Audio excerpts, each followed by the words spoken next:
Si le he dicho una vez, 100 veces, que es un privilegio poder estar aquí predicando la palabra del Señor ante el pueblo del Señor, se lo repito hoy, pero hoy de una forma especial. Porque si hay algo que he aprendido a amar, es la encarnación de nuestro Señor Jesucristo. Por muchos años, para mí la Navidad era simplemente compartir con familia. Como saben, yo me crié en Nueva York. Y en Nueva York, pues nosotros teníamos la experiencia de nieve. Y donde yo vivo, está sintiéndose bastante frío, pero todavía no ha caído nieve. Era escuchar las canciones navideñas típicas de las tiendas cuando íbamos. Pero ¿saben qué yo aprendí cuando, teniendo 13 años, me mudé a Puerto Rico? Que las Navidades en Puerto Rico son únicas. Puedes estar en cualquier lugar en el mundo y te encuentras un puertorriqueño y todos te dicen, oh, cuánto extraño estar en mi isla amada para compartir la Navidad con mi familia. Puerto Rico, ustedes saben, la Navidad es un tiempo de fiesta, celebración, de regalos, de reuniones. Hay fiesta de trabajo, hay fiesta de amigos, hay fiesta de familia, hay fiesta de iglesia. Todo parece ser fiesta. Vemos la música y sobre todo mucha comida. Eso distingue al compartir puertorriqueño durante la Navidad. Y como saben, a mí me gusta la historia y me pareció interesante Jesús Omar Rivera, un historiador puertorriqueño, mejor conocido como el Boricuazo. Le dije Jesús Omar Rivera y ustedes no sé quién es. Dije Boricuazo, ustedes quizás dijeron, ese lo reconozco. Él explicó una vez que Puerto Rico tiene las segundas navidades más largas del mundo. Sí, lamento informarles. Por mucho tiempo nos enseñaron que eran las primeras navidades más largas del mundo, pero Filipinas no ha ganado por un mes.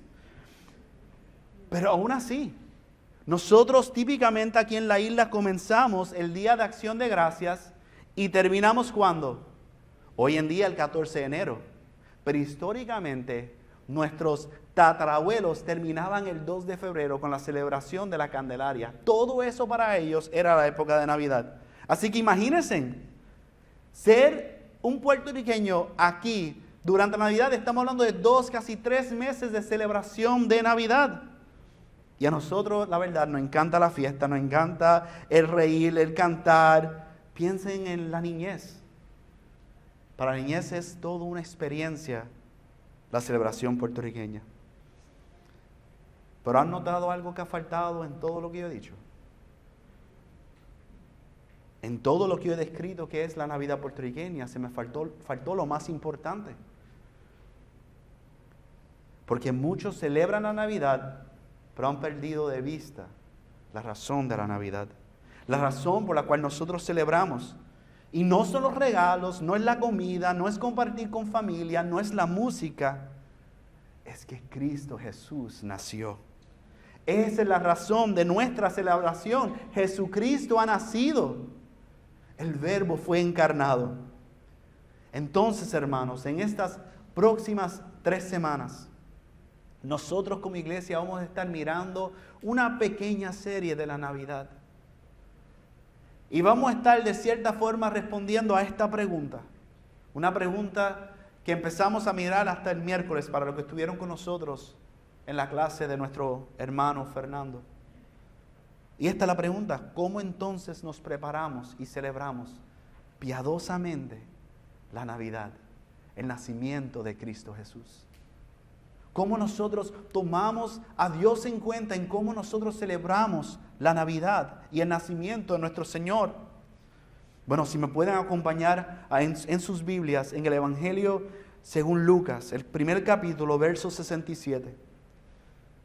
El compañero de misiones de Pablo, el amado médico Lucas, entendió necesario escribir en orden todos los sucesos.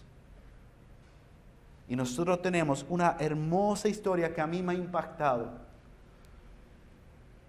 Entre todos los matrimonios que nosotros vemos en la historia, en la Biblia, de Génesis hasta Apocalipsis, la descripción que nosotros vemos de este matrimonio a mí me impactó.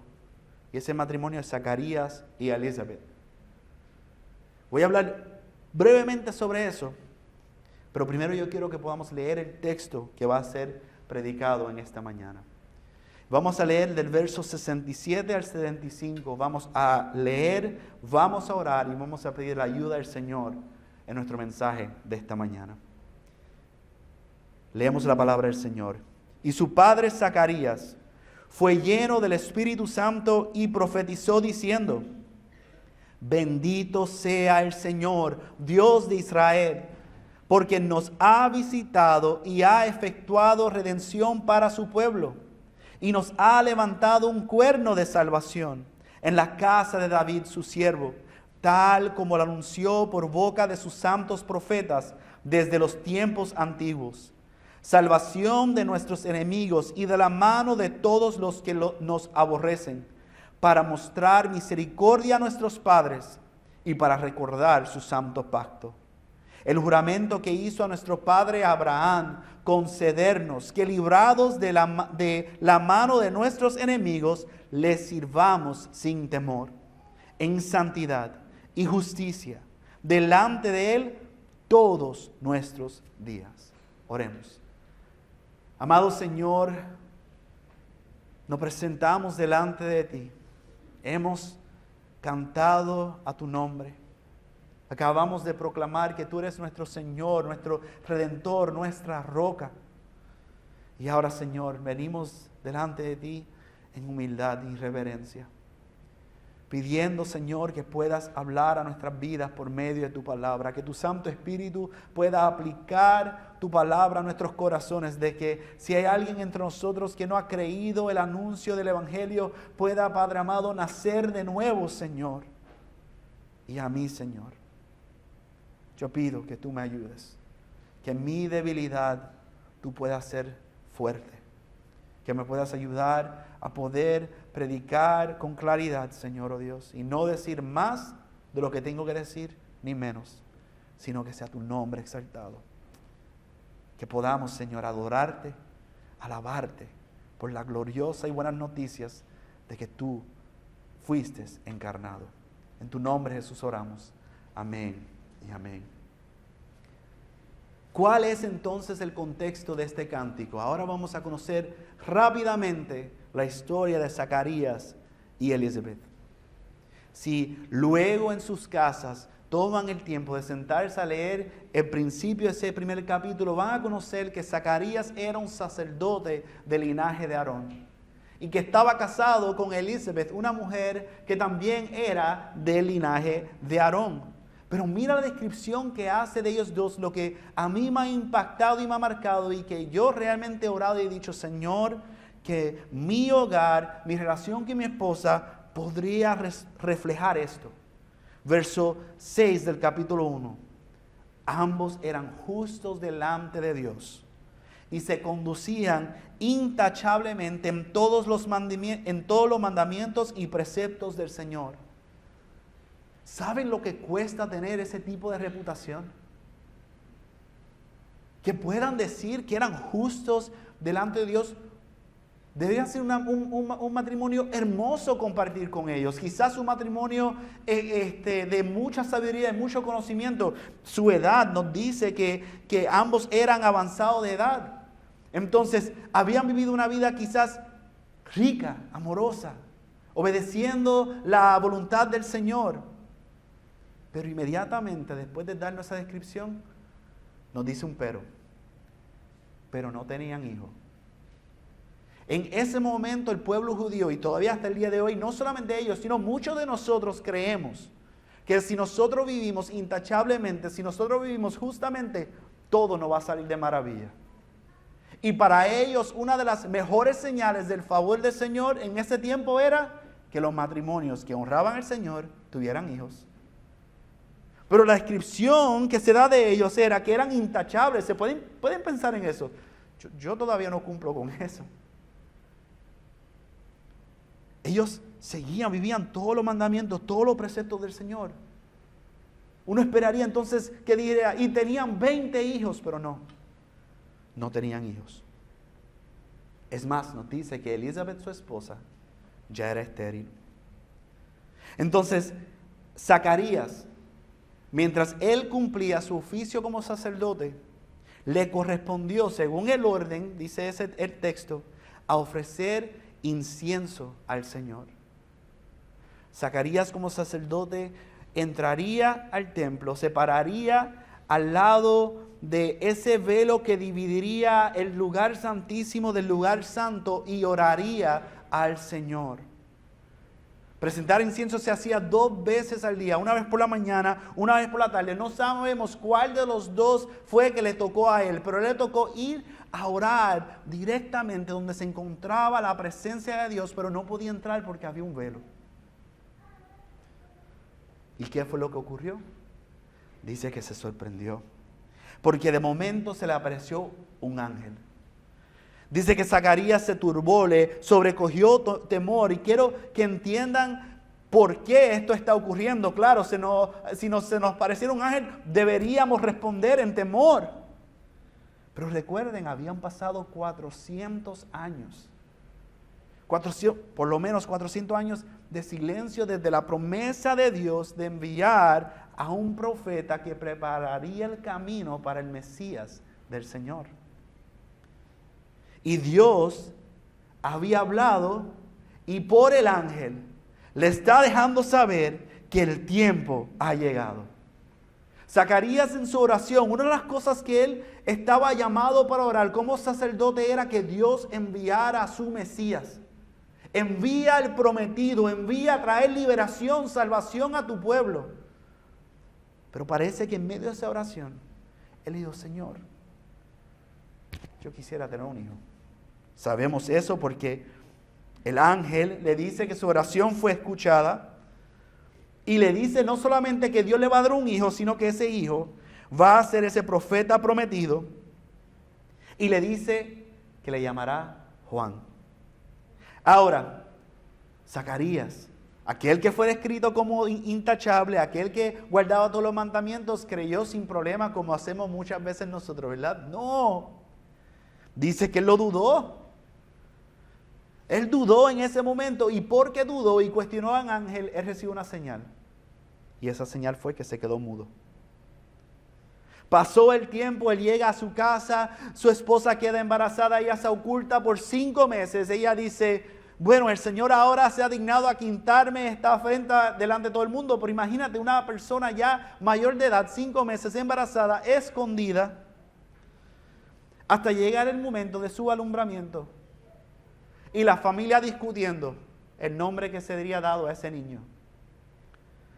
Y en ese momento, luego de tanto tiempo sin poder hablar, que todo el pueblo sabía que había recibido alguna revelación, él habla. Y las primeras palabras que hace es pronunciar que el niño se llamará Juan. Y habiendo ocurrido eso, llegamos entonces a este cántico. Y me parece sorprendente y hermoso que a él poder afirmar el nombre que Dios le había dado para ese niño, él entonces entra en adorar a Dios. Este cántico, los teólogos, historiadores lo han llamado el Benedictus Dominus Deus. Lo bueno es que no tengo que predicar en latín. ¿Qué significa? Bendito sea nuestro Señor Dios.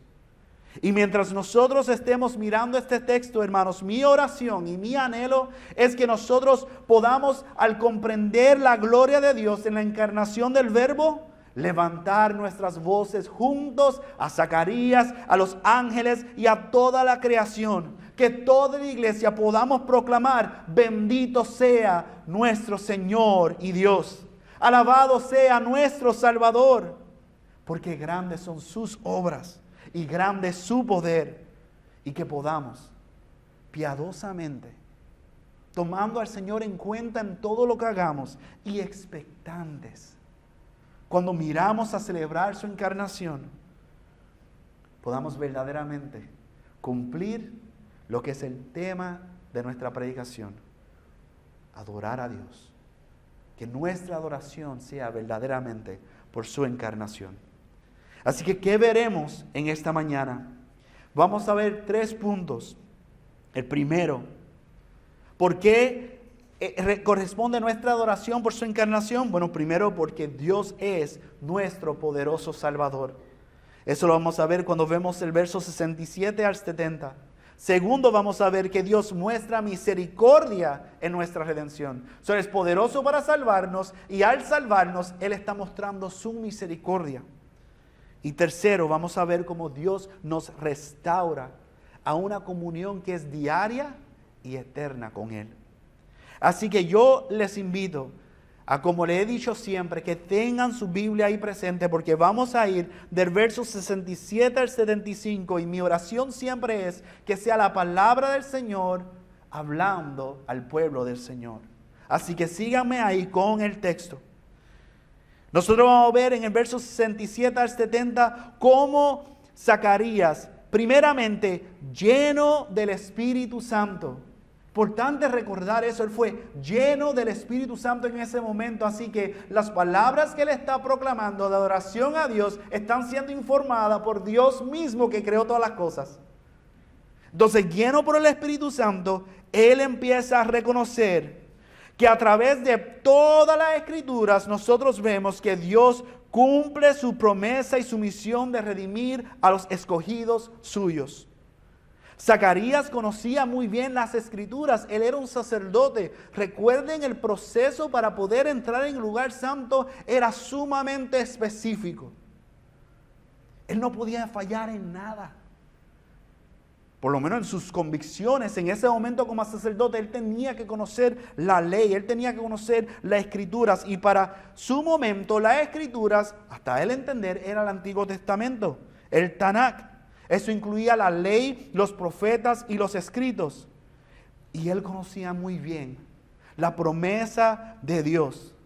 Él conocía que la misión revelada por Dios desde el Antiguo Testamento era que iba a salvar al pueblo, que iba a derrocar a los enemigos y que traería la paz anhelada por el pueblo de Israel. La palabra shalom, que habla de una paz que persiste, que es continua, una paz que es un deleite.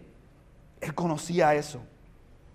Entonces vemos cómo empieza a bendecir al Señor. ¿Y por qué él empieza? En el verso 28 diciendo, bendito sea el Señor Dios de Israel. Primero, porque nos ha visitado y nos ha redimido. Es una visita agradable.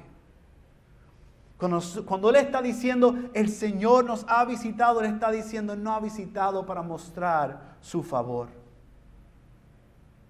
Muchas veces nosotros pensamos en Dios solamente como juez, y Él es el juez. Pero en la obra de redención, Él nos visita con favor en Cristo Jesús,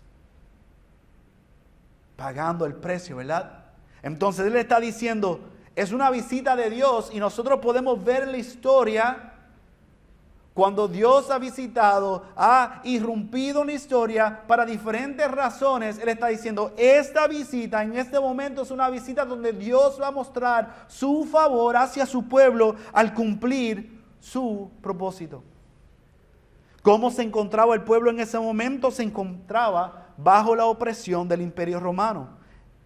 Y aún ahí Dios lo iba a visitar. Y iba a mostrar de que Él es el Dios Todopoderoso. Para ayudarnos a entender cuando Zacarías está diciendo estas palabras, el pueblo de Israel, qué visión ellos tienen de lo que es la manifestación más grande para ellos de la intervención de Dios para redimir. Ellos piensan inmediatamente en el Éxodo. Ellos piensan y hacen la conexión de la liberación de Dios y recuerdan el Éxodo. Por eso es que cada año ellos celebraban la Pascua, recordando de esa obra gloriosa y hermosa de redención que Dios hizo cuando Él vino y visitó al pueblo y los redimió del Éxodo, de Egipto, y los sacó y los llevó a un lugar prometido. Entonces, él continúa describiendo esa visita como un poderoso Salvador, un cuerno de salvación. Dice, nos ha levantado un cuerno de salvación. Otra vez, para nosotros, si yo le digo, hermanos, les voy a llevar un cuerno de salvación, ustedes no entienden lo que eso significa porque nosotros no hablamos hoy en día en sí. Pero piensen un momento en un animal como un rinoceronte, un toro con cuernos. El punto más fuerte de ese animal es justamente donde está ese cuerno. Él está diciendo que Él levantará un cuerno de salvación. Él está diciendo, yo voy a mostrar todo mi poder. Lo más poderoso de mi poder, yo lo voy a levantar para poder redimir al pueblo. Yo voy a levantar todo mi poder, toda mi fuerza va a quedar revelada, va a quedar expuesta para todos poder ver. Eso es lo que Él está describiendo cuando Él está bendiciendo al Señor. Porque ha levantado un cuerno de salvación. Y está recordando que ese cuerno de salvación vendría de la casa de David. Él está identificando que es el cumplimiento de que Dios enviaría a su Mesías. Jeremías 23:5 nos dice: He aquí vienen días, declara el Señor, en que levantaré a David un renuevo justo, y él reinará como rey, actuará sabiamente y practicará el derecho y la justicia en la tierra. En sus días será salvo Judá e Israel morará seguro. Y este es su nombre por el cual será llamado el Señor, justicia nuestra. Esas son gloriosas noticias. Él está anunciando el reinado hermoso y eterno del Señor. Y está diciendo que ese Señor es nuestra justicia. Es el Señor mismo que hará la obra justa por nosotros. Es ese cumplimiento de la promesa de levantar ese renuevo de la casa de David. Pero también dice en el verso 70, tal como lo anunció por boca de sus santos profetas desde los tiempos antiguos. Este no es un plan nuevo, este es el plan de redención. Es el plan del Todopoderoso, donde Él está mostrando todo su poder para salvar. Y si nosotros viéramos Isaías 9, 1 al 7, que lo leímos hace unas semanas atrás para iniciar nuestro servicio, recordaríamos las palabras que vemos aún en este evangelio. El pueblo que andaba en tinieblas ha visto gran luz. A los que habitaban en tierra de sombra de muerte, la luz ha resplandecido sobre ellos. Él está recordando de que la obra que Dios dijo que Él iba a hacer, lo va a llevar a cabo a través de su Mesías enviado. Y que el Mesías cumpliría todo lo que ya Dios había revelado por medio de sus santos profetas. Cuando nosotros consideramos, porque dice sus santos profetas desde tiempo antiguo, y recordamos que la misión del Señor no comenzó después del Edén, sino que en ese mismo jardín, cuando el hombre pecó y cayó y desobedeció a Dios, nosotros tenemos ese hermoso verso 15 del capítulo 3, donde comienza a ser revelado a nosotros y comenzamos a ver de que esto no se ha salido de control. Dios prometió: en una maldición a esa serpiente pondré enemistad entre ti y la mujer, y entre tu simiente y su simiente. Él te herirá en la cabeza y tú le herirás en el calcañar. Ese hermoso recuerdo, ese protoevangelio, ese anuncio de lo que sería el glorioso evangelio de Jesucristo, es lo que Zacarías está anunciando y celebrando aquí. Bendito sea nuestro Señor, porque ha llegado la hora de cumplir lo que tanto nosotros hemos estado esperando. La adoración de Zacarías en este texto, hermanos, está muy bien informada. Él está pensando en la palabra del Señor y está bendiciendo al Señor por sus palabras. Y Zacarías está consciente de que Dios cumplirá lo prometido conforme a su palabra. Pero nos preguntamos, hermanos, ¿y nosotros? ¿Nosotros creemos esto? ¿Creemos que Dios cumplirá lo que Él ha prometido? Nuestra vida da testimonio de que nosotros vivimos creyendo que Dios ha cumplido y cumplirá todas sus promesas. ¿De dónde viene nuestra adoración? ¿Es una adoración de fe? ¿Estamos creyendo que Dios es nuestro poderoso Salvador? ¿Es una adoración informado en la palabra y las promesas de Dios, en su fidelidad? ¿O simplemente repetimos vanas palabras? Palabras que hemos escuchado, que cantamos simplemente. Hermanos, la adoración que nosotros vemos que sale de aquí, de Zacarías, venía de un corazón agradecido. Venía de un corazón que está viendo ante sus ojos no solamente la respuesta a su oración para él tener un hijo, sino a la respuesta a su oración de que, Señor, envía al Mesías. Él está diciendo, Dios, bendito seas tú. Porque tú lo has enviado para preparar el camino para que venga tu Mesías. Piensen en eso.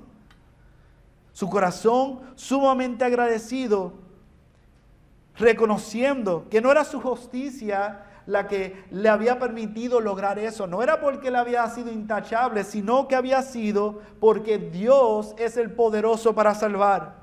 Y aún él siendo, como vimos en el verso 6, considerado intachable, justo, irreprensible, él sabía que la salvación era una obra completamente de Dios y que estaba basada en su gracia y en su misericordia.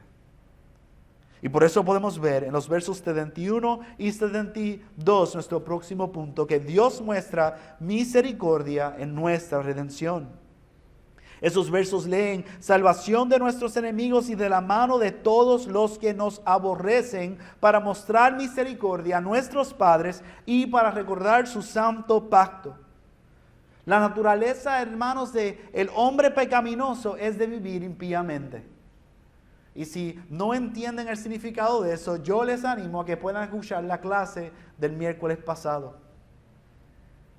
Y no solamente es vivir impíamente, o sea que no es solamente vivir como si Dios no existiera, es hacerlo justificándose uno mismo. Es decir, yo no soy tan malo como fulano de tal. Yo no he hecho lo que ha hecho esta persona. Yo no soy perfecto, pero yo soy humano. Y no soy tan malo. Pero para el creyente, nosotros sabemos que la salvación viene no por nuestra justa obra, no por nuestros méritos, sino por la misericordia del Señor.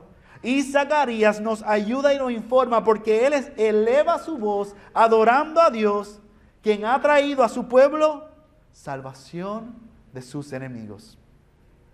Ese primer verso 71, donde dice, nuevamente, el pueblo de Israel no se encuentra en Egipto, tampoco se encuentra exiliado, se encuentra en Israel, en la tierra prometida. Se supone que todo está en orden. Se supone que ahí está el templo, Dios está entre nosotros. Se supone que todo está bien, pero ¿qué ocurre? Estando en su tierra, ellos se encuentran bajo opresión.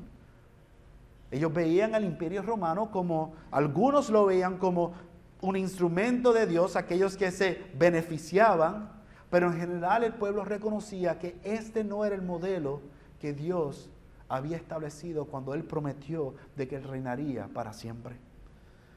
Pero hermanos, el problema no era político solamente. El problema no era simplemente una de injusticia social. El problema era del corazón pecaminoso y de la muerte que acompaña el pecado.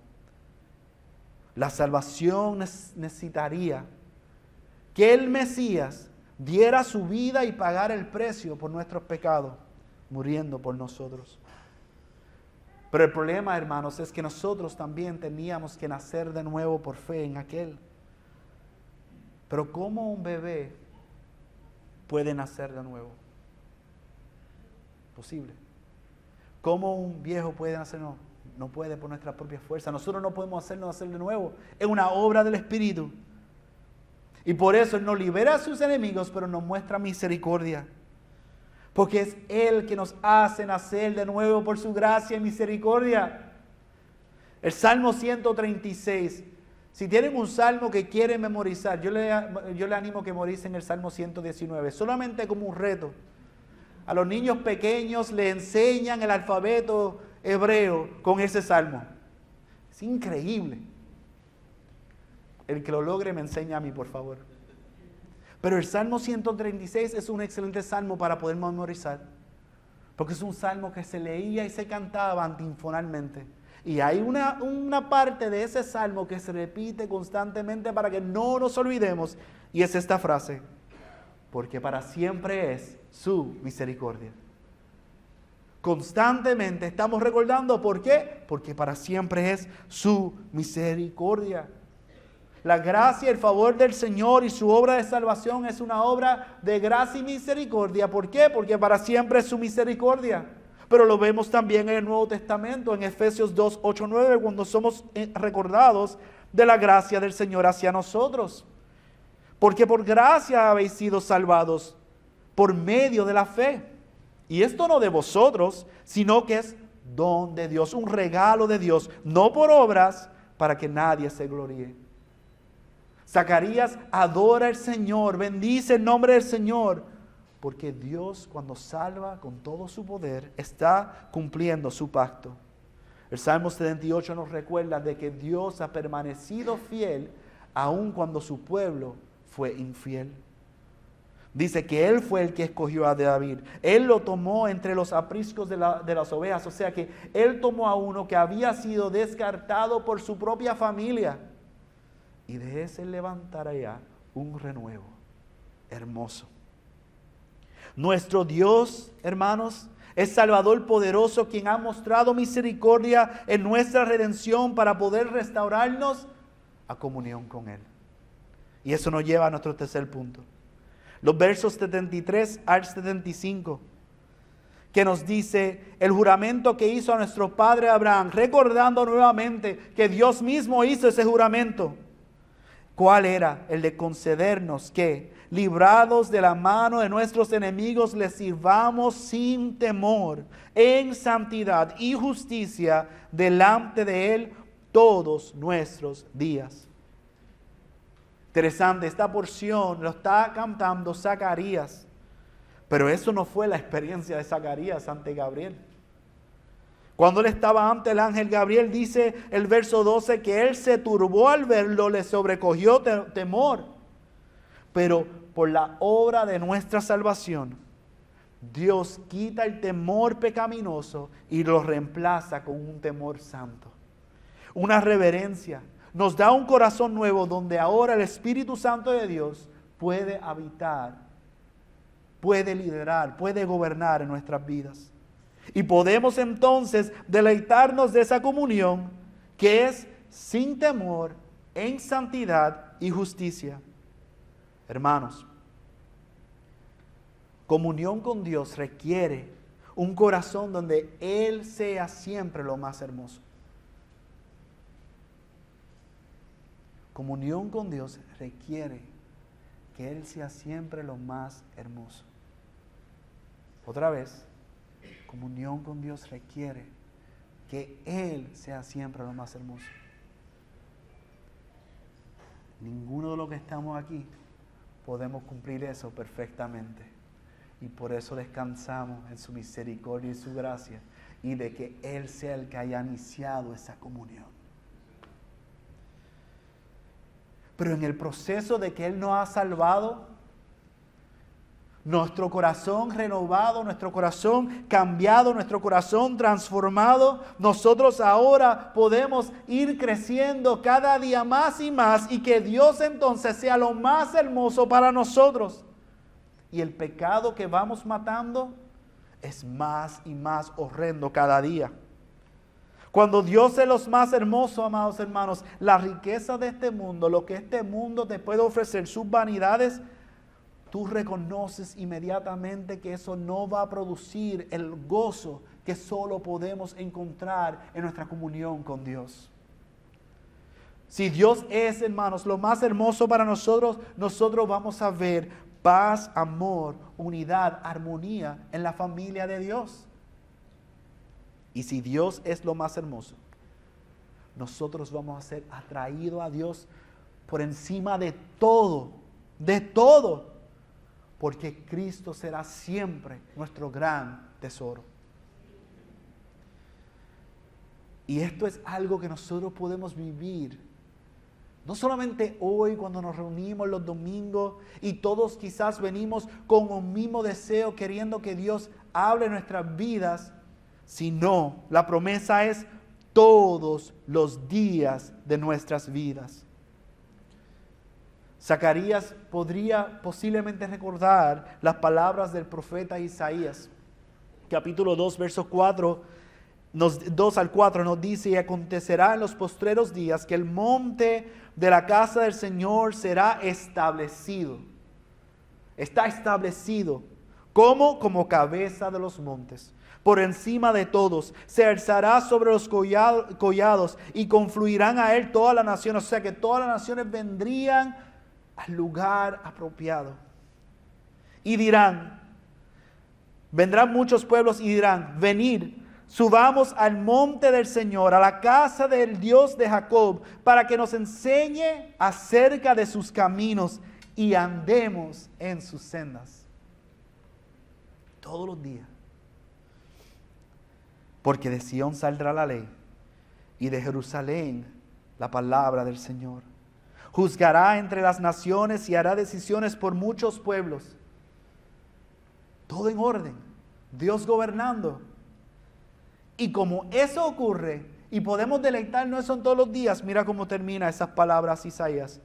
Forjarán sus espadas, o sea, sus armas, instrumentos de guerra, en rejas de arado. De usarlo para guerra, ahora vamos a sembrar. Y sus lanzas en podaderas. No alzará espada nación contra nación, ni se adiestrarán más para la guerra. Eso producirá el estar bajo el dominio glorioso de Dios por todos los días, toda una eternidad. Y por eso Zacarías y nosotros debemos cantar: bendito sea nuestro Señor Dios. Dios mismo traerá la paz, restaurándonos a una comunión eterna con Él. Esa es la promesa por la cual Zacarías bendice el nombre del Señor y nosotros debemos hacerlo. Y es la razón por la cual su encarnación, la encarnación del Mesías, del Verbo encarnado, merece nuestra adoración. ¿Cómo entonces nosotros podemos aplicar este hermoso cántico a nuestras vidas, la palabra del Señor? Pues estas Navidades, amada iglesia, yo le hago una pregunta. ¿Cuál es el verdadero motivo de nuestra celebración esta Navidad? ¿Qué informa nuestra adoración estas Navidades? En el mismo texto nosotros vemos diferentes aplicaciones que les quiero compartir de manera rápida. El texto nos está invitando a que adoremos porque Jesucristo, Dios encarnado, vino para redimir al pueblo. Jesús vino para redimir al pueblo. Él vino para salvar a los pecadores. Y eso nos dice el verso 71, para salvar al pueblo de los enemigos y de los que odian al pueblo. Para mostrar misericordia a los antepasados, a cumplir su pacto. Para que el pueblo sea librado del temor. Para que nosotros todos podamos servir a Dios en santidad y en justicia. Para que podamos disfrutar de la presencia de Dios todos los días. Todos los días. Pero también para dar luz a los que viven en tinieblas. Para guiar los pasos del pueblo por la senda de la paz. Creyente, si acabas de escuchar eso para nosotros son buenas noticias. Esas son las buenas nuevas de salvación. Esta es la razón por la cual nuestra adoración verdaderamente corresponde ante la encarnación del Rey Todopoderoso. Así que les exhorto que nosotros podamos hacer de esta Navidad una gran expectación y celebración en Cristo Jesús, anunciando a todos de que Dios en Cristo cumplió todas sus promesas. Y como Zacarías podamos proclamar: bendito sea nuestro Dios.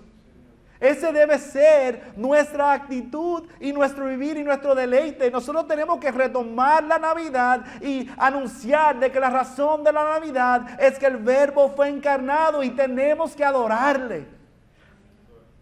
Ese es nuestro derecho y nuestro deber. Pero al no creyente entre nosotros es que no escuchará. ¿Cómo celebrarás tú estas Navidades?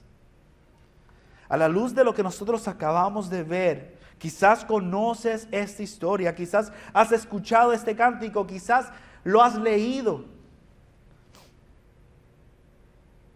Mucho más que los regalos bajo un árbol, que el tiempo que pasarás en fiestas junto a tu familia, mi oración, amigo y amiga, es que puedas reconocer tu necesidad de un gran Salvador.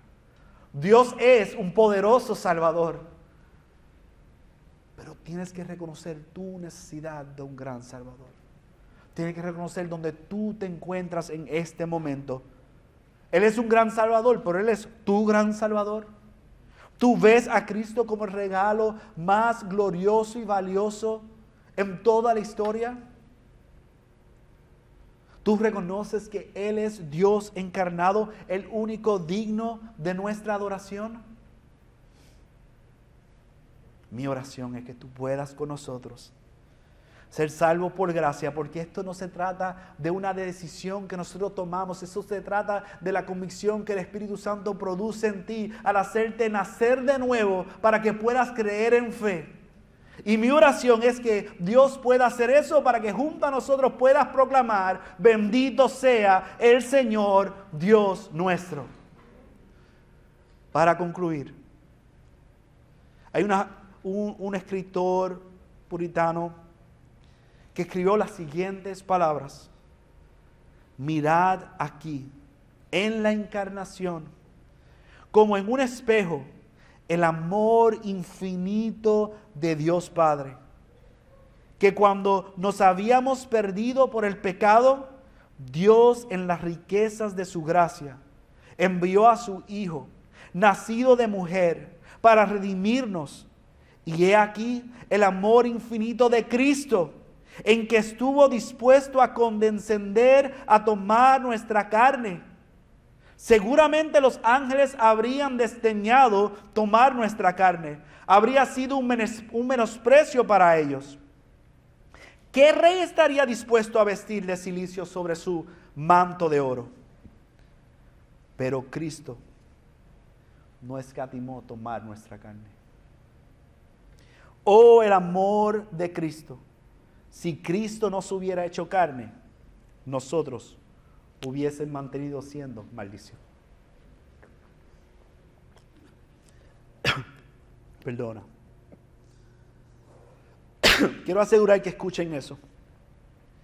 Si Cristo no se hubiera hecho carne, si Cristo no se hubiese encarnado, nosotros hoy hubiésemos sido aún maldición. Como iglesia, nosotros hemos sido redimidos por el poder de Dios en el Evangelio de Jesucristo, el cuerno de salvación. Todo el poder de Dios para salvar está ahí en Jesús.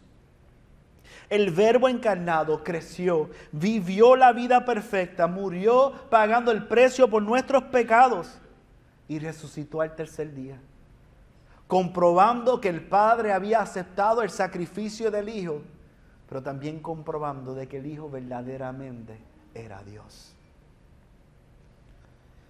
Él es el Hijo eterno. Y hoy Él se encuentra a la diestra del Padre hasta ese glorioso día que Él regrese por su amada iglesia. No hay gloria si no hubiese la cruz. No hubiese la cruz si el Verbo no se hubiese encarnado. Y por eso nosotros adoramos a Dios por su encarnación, por cumplir su promesa de Emmanuel, Dios con nosotros. Que nuestra celebración, amada iglesia, esta Navidad, nazca de corazones agradecidos y corazones adoradores del Rey de Reyes y Señor de Señores, el Verbo encarnado.